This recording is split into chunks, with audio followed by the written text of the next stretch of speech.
अस्सलाम वालेकुम मलगुरु په ټول انډیا کې صرف یو سارو غنگولی دی چې د ابرار احمد په فیور کې ډیر خپل بیان جاری کړی دی د سپورټسمنشپ مظاهره کړی ده د سارو غنگولی نه علاوه څومره هم ایکس کرکټرز دي هغه په دې ټاپک باندې خبره کړې ده نو بکواس کړی دی او څک ایکس کرکټرز دي لکه سچن ټنډولکر شو ایم ایس دھونی شو ویرات کوهلی شو روهت شرما شو په خاموش پاتې شوی دي لکه هغه په یو قسم بیان هم نه جاری کړي او سارو غنگولی چې کوم دی د پاکستانیانو په حق کې او د ازکیلاډي یو ډېر خپل بیان جاری کړی دی ډیټیل سره په خبره کوو نو ویډیو خپل هم مکمل وګورئ او مخکې ملګرو سره ضرور شریکئ راځو تاسو د سکرین باندې د سارو غنگولی تصویر ښکاري دا د انډیا کپتان هم پاتې شوی دی او دا یو ډېر ښه کلاډیو جی دله شعیب اختر پختۍ هم ماتې کړې وې لکه دا یو ډېره یادګاري واقعه ده خدای نه علاوه که موږ راشو د په بیان باندې خبرو وکړو نو سارو غنگولی ویلي خپل انډینو ته ویلي دي چې ابرار احمد کچرې د سنرایزر حیدرآباد لوبډلې مالک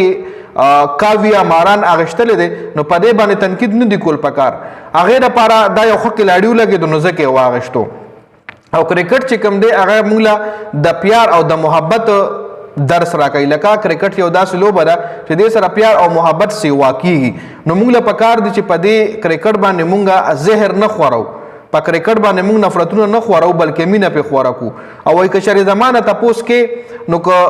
زه غواړم نو زه به دا هم غواړم چې په آی پی ایل کې هم پاکستاني کلاډیان ور واچوم لکه زه خو دا وایي هم غواړم چې په آی پی ایل کې هم پاکستاني کلاډیان شامل شي نو که تاسو وګورئ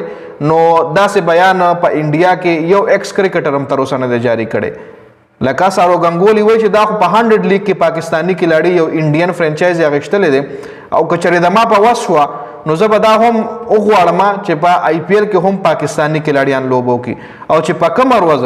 په آی پی ایل کې پاکستاني کلاډیان واغشتلی شو یا په پی ایس ایل کې پاکستاني انډین کلاډیان واغشتلی شو نو تاسو به بیا وګورئ چې ریکارډونه ماتئ هغه ایډیشن که د پی ایس ایل وي او که د آی پی ایل وي هغه به دومره پیسه وګټي چې دومره پیسه به په ټول عمر کې یو لیګ هم نه وي ګټلی چې کله په آی پی ایل کې پاکستاني کلاډیان شامل شو وبګورئ بیا جی نو سارو غنگولی یو ډېر ښکلی بیان جاری کړی دی د سپورټسمنشپ مظاهرې دلته هم کړې ده سارو غنگولی خپلو انډینو ته ویلي چې په آرام کښېنئ که چېرې ماویا څه نوم یې دی